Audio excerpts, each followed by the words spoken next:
ఓం శ్రీమాత్రే నమః. శ్రీ లలిత అమ్మవారి ముఖాన్ని ఒకసారి మనసులో ఊహించుకుంటే అది మన జీవితంలోకి లక్ష్మీ ప్రవాహంలా ప్రవేశిస్తుంది. అలాంటి మహిమాన్వితమైన అమ్మవారి ముఖ సౌందర్యాన్ని వర్ణించే అద్భుతమైన శ్లోకం ఇది. ఈ శ్లోకాన్ని పారాయణం చేయడం వల్ల కలిగే అద్భుత ఫలితాలు కూడా తెలుసుకుందాం. శ్లోకం ఏంటంటే, వక్త్రలక్ష్మీ పరీవాహ చలన్మీనాభలోచన నవచంపక పుష్పాభా నాసా దండ విరాజిత. వక్త్రలక్ష్మీ పరీవాహ అంటే అమ్మవారి ముఖం నుండి లక్ష్మీదేవి ప్రవాహంలా వెలువడుతూ ఉంటుంది.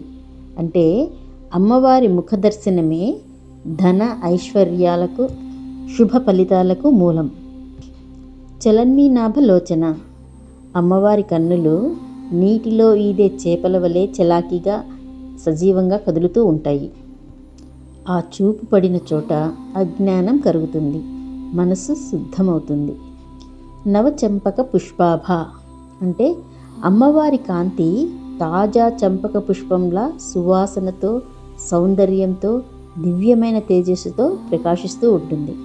నాసాదండ విరాజిత అమ్మవారి ముక్కుపై ఉండే నాసాదండం ఆమె ముఖానికి దివ్యమైన శోభను, రాజసమైన ఔన్నత్యాన్ని అందిస్తుంది.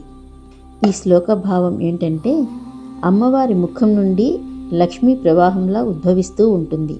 ఆమె కన్నుల చూపు అమృతంలా, ఆమె కాంతి చంపక పుష్పంలా, ఆమె ముఖం మొత్తం బ్రహ్మానందాన్ని ప్రసాదిస్తుంది.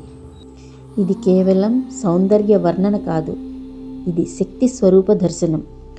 ఈ శ్లోక పారాయణం చేయడం వల్ల ఆర్థిక ఇబ్బందులు తొలగిపోతాయి, ఇంట్లో లక్ష్మి స్థిరంగా నివసిస్తుంది, ముఖకాంతి, ఆత్మవిశ్వాసం పెరుగుతాయి, మనసులో ఉన్న భయం, అస్థిరత తగ్గుతుంది, అమ్మవారి అనుగ్రహం నిరంతరం ఉంటుంది, వివాహ, ఉద్యోగ, వ్యాపార అడ్డంకులు తొలగిపోతాయి. ప్రత్యేకంగా శుక్రవారం, పౌర్ణమి నాడు లేదా బ్రహ్మి ముహూర్తంలో ఈ పారాయణం చేస్తే చాలా రెట్టింపుగా ఫలితం ఉంటుంది. జై శ్రీ లలితా మాత. ఈ వీడియో మీకు నచ్చినట్లయితే ఒక లైక్ చేయండి, షేర్ చేయండి, సబ్స్క్రైబ్ చేయండి.